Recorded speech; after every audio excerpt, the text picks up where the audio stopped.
За өнгөрсөн өдрүүдээр Америкийн нэгдсэн улс, Канада, Мексик, Хятадын худалдааны тариф оногдуулах асуудал нэлээд бас анхаарлыг татсан. Бид нэр өмнөх бичлэгээр энэ талаар бол ярьсан. Ялангуяа нэгд өдөр орж ирэхэд бол зах зээлүүд бол нэлээд том унцтай орж ирсэн юм байгаа. За Bloomberg дээр бол өнөөдөр мэдээлэл гарсан байгаа. Тэгэхээр энэ асуудал маань өнөөдөр яаж шийдэгдсэн бэ гэхээр өнөөдрийн Монголын цагаар өдрийн 11 цаг гэхэд энэ асуудал бол шийдэгдэх байсан. Гэтэл энэ юу бол тариф оногдуулсангүйгээр хилцээр хийхээр болсон. Ялангуяа өнөөдөр өглөөний мэдээгээр бол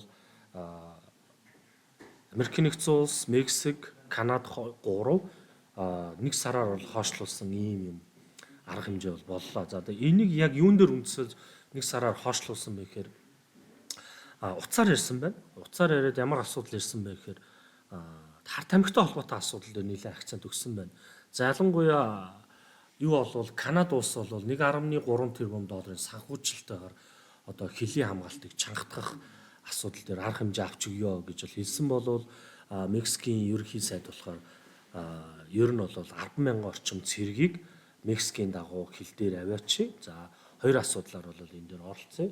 Нэгдүгээр нь болохоор юу яана гэж утсан байж байгаа. Хууль бус цагаачлалыг зогсоох, хоёр дахь нь болохоор хар тамхитай тэмцэх энэ асуудлыг ярьсан. За энэ асуудал дээр ярьснаас улбаалж бол Трамп бол нэг сараар окей давай хойшлуулъя гэж ярьсан. Яагаад Трамп энэ дээр юм зөвшөөрсөн бэ гэхээр бид нар мэдж байгаа бол Америк улс хар тамхиндаа бараг живж байгаа гэж хэлж болно. За одоо энэ бичлэгээс үзэхэд бол одоо энэ ер нь ямар байдалтай байгаа. Ер нь гамшигын төвшөнд очоод энэ хүмүүс одоо гудамжинд одоо энэ зомби маягаараа байдаг болсон ийм асуудал. Статистик үзүүлэлтээр аваад үзвэл 2023 оны нөхцөл байдал дээр 107 мянган хүн одоо энэ хар тамхины донтолтоос олж бол насварсан байж байгаа. Тэг бид нар мэдэх бол Америкийн нэгдсэн улс хар тамхиг бол чөлөөс ялангуяа нөгөө героин марихуаны асуудлыг бол чөлөөснөөр бол нийтэд хэрэгэлдэг байсан. За тэгээд хар тамхитай холбоотой асуудал бол 1990 оноос бол эхэлсэн. Судалгаагаар бол тэгж үздэг юм байл л да. Америкийн эмнэлгийн салбар хүмүүст ийм бичвэртэй одоо тайвшруулах зорилготойгоор айгүй их тийм эм бичиж өгдөг нь эргээд энэ бол донтуулах сэдлийг бол төрүүлсэн байж байгаа. За тэр нь бол өнөөдөр Америкт бол газар авчаад байж байгаа. За үүний хамгийн том хэлбэр нь болохоор фентанил гэж байд юм байна. Метамфетамин гэдэг ийм хоёр төрөл нэлээд орж ирж байна. За тэгээд марихуан орж ирнэ, кокаин орж ирнэ. За героин, оксидион, морфин гэсэн эдгээр зүйлүүд бол орж ирж байгаа.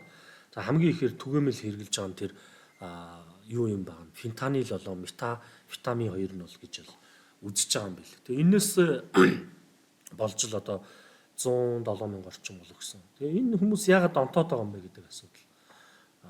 Одоо Монгол жишээ нь мөрөдөд тоглоомд онцдог, 1xbet онцсон, үнээсээ болж зээл тавьсан, сүүлдээ орон гэргүй болсон, ах トゥ хамаатан садна харах нүрэг болсон гэдэг иймэрхүү жишээнүүд бид нар сонсч ирсэн. За энэ бол нөгөө хүний донтох сэтлийг төрүүлж яадаг. Тэгвэл хар тамхи гэдэг энэ тайвшруулах оролцоотой энэ бүтээгдэхүүнүүд бол хүнийг бол контролгүйгээр донтуулдаг.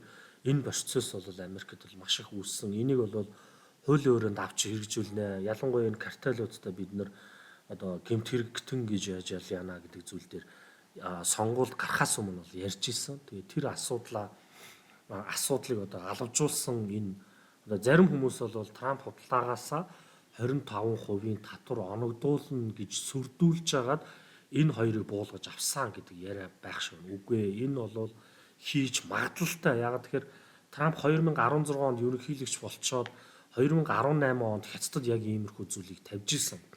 За тэгээ 18 онд бол 25% татвар оногдуулна гэдэг яриа гарсантай холбоотойгоор ер нь бол Хятад бас үзсэн шүү дээ.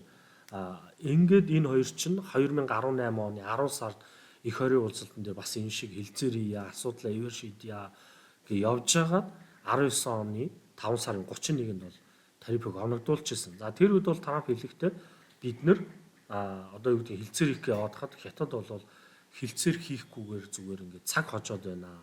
Одоо гэдэг ийм шалтгаанаар 25% татварыг 700 тэрбум долларын тариф оногдуулж ирсэн юм болсон болвол Өнөөдрийн процессд бол эргээр шийдэгдэх юм байна гэж үзээд зах зээл дээр бол уцаад уналтууд орж ирсэн. За одоо энэ миний харж байгаа бол Dogecoin бол ингэж унсан байж байна. За энэ болохоор XRP байна. За өөр юу гэж болох вэ гэхээр Bitcoin моин хүртэл бол нэлээ уналтыг үзүүлсэн байж байгаа. За одоо энэ Bitcoin-ы жишээ нь ханшийг хараад үзэхэд 102 мянгатай байжгаад 98 мянга руу орж улсан. За энэ юунаас болж унсан бэ гэхээр Мексик, Канада хоёр дээр 25% татварыг больсон ч гэсэн хятадтай ямар нэгэн зөвшөлтсөл хүрээгүй учраас 10% татвар оногдуулсан ийм шийдвэр гарсан байж магадгүй болчихж байгаа. Тэгээ энэс болоод ийм уналт бол үзүүлж явах шиг байна. Гэхдээ биднэрт бол энэ дээр юу гэж үзэх вэ гэхээр дахиад 1 сарын хугацаа байгаа. Тэгээ 1 сарын дараа дахиад нөхдүүд бол юу яаж магадгүй.